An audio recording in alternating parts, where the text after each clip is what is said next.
سلام علیکم دوستان و برادران عزیز. روز سعید جمعه به هر یک شما مبارک باشد. خداوند در این روز بزرگ بهترین خوشی های زندگی را به هر یک ما نصیب گرداند. روز سعید جمعه مبارک. ای مجلسی فقیران، ای جمعی هم نشینان،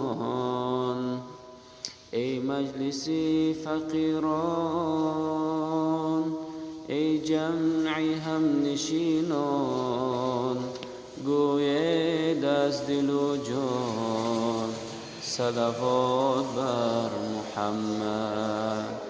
گوید از دل و جان صلوات بر محمد، صلوات بر محمد. اللهم صل على محمد وعلى آل محمد